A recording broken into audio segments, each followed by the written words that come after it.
Muy bien. Hemos llegado a la sección del día jueves y en este día la lección nos presenta lo que es la ley y el creyente. En otras palabras, la referencia que nos está haciendo aquí la lección es la conducta del creyente con relación a la ley y cómo la ley le afecta al creyente. En otras palabras, la relación que usted y yo tenemos con nuestro Dios de alguna manera está basada en principios, en mandamientos que Dios nos muestra, cuál es el camino, cómo debemos comportarnos, qué debemos de hacer, qué no debemos de hacer y cómo vivir la nueva vida en Cristo. Por ejemplo, aquí dice, muchos han interpretado el comentario de Pablo en Gálatas, capítulo 3, versículo 25, como un rechazo total a la ley. En otras palabras, da la impresión que el apóstol está siendo rebelde a lo que la ley enseña. Pero esto ciertamente no tiene sentido, porque en otras partes de la Biblia, el apóstol Pablo dice cosas muy interesantes. Él dice, porque yo no conociera el pecado si la ley no dijera. O sea, la ley nos muestra el pecado. Yo no conociera la codicia, yo no supiera lo que es robar, matar, todo esto si la ley no me dijera esto, dice el apóstol Pablo. De tal manera que la ley es buena, el mandamiento es santo, justo y bueno, dice Romanos capítulo 7. Por lo tanto, dice, primero que no estábamos, dice, bajo la condenación. Esto es lo que dice el apóstol Pablo. No estamos bajo condenación, estamos en Cristo. De tal manera que bajo la gracia tenemos libertad ahora. Hemos sido libres de la condenación y hoy que somos libres, podemos servir voluntariamente y con libertad al Evangelio o al Señor. Ya no tenemos que obedecer la ley obligadamente porque tenemos que obedecer la ley. La obedecemos y guardamos los mandamientos como una consecuencia, es un fruto, no es una obra que yo hago. Es más, no podemos porque la ley es espiritual y nosotros somos carnales. Pero la desobediencia a la ley, en cambio, es pecado. Y el pecado en cualquier cosa es cualquier cosa menos libertad. En otras palabras, quien está en pecado está, por así decirlo, prisionero del pecado.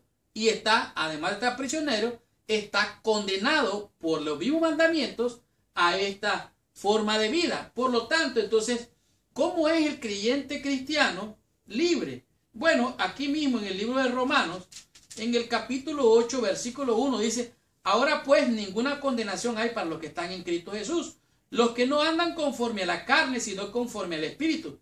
Porque la ley del Espíritu de vida en Cristo Jesús me ha liberado de la ley del pecado y de la muerte.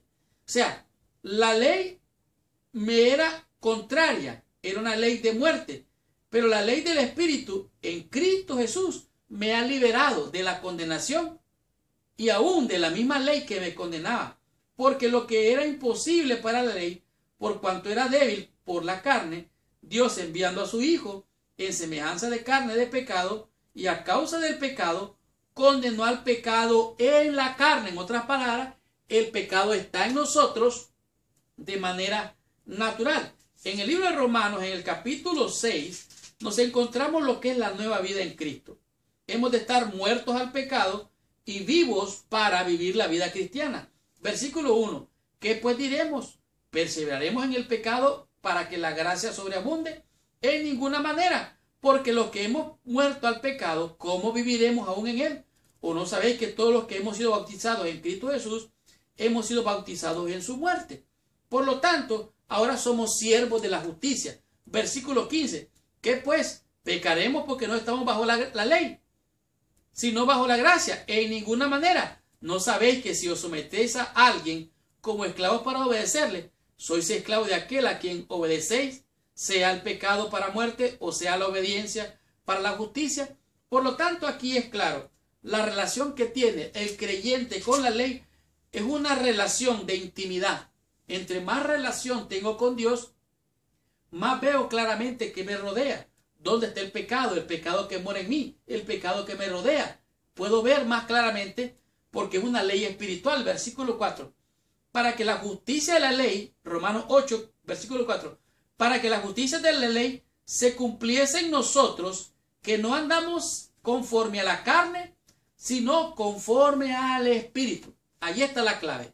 Andar conforme al Espíritu, usted se va a dar cuenta, va a percibir cosas, va a haber cosas que algunas de ellas hasta le pueden asustar.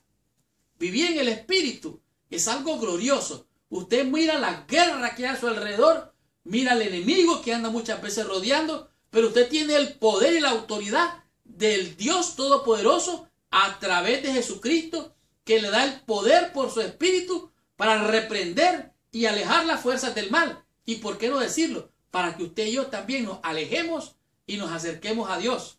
Y entonces el diablo huirá de nosotros. Realmente esta lección ha sido una lección maravillosa, de mucha bendición, tanto así que nos muestra claramente que es la relación entre el creyente y el cristiano y la ley.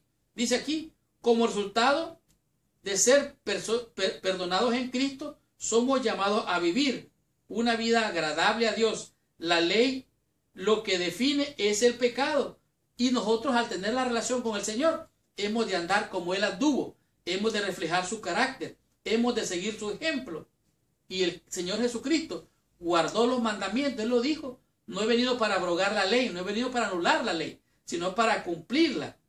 De tal manera que Él viene y escribe esa ley en nuestros corazones, y ahora ninguna condenación hay para los que estamos en Cristo. Es decir, mediante nuestra relación con Jesús tenemos poder para obedecer la ley como nunca antes. Jesús dijo: si me amáis, guardad mis mandamientos. Nosotros no andamos conforme a la carne, sino conforme al Espíritu. Si es que el Espíritu de Dios mora en nosotros, por lo tanto, no es lo que yo hago, sino lo que Cristo hizo en la cruz, es lo que me da los créditos para alcanzar la salvación y la bendición de la vida eterna. Tengamos la conclusión y recibamos total bendición estudiando la meditación de la lección de esta semana.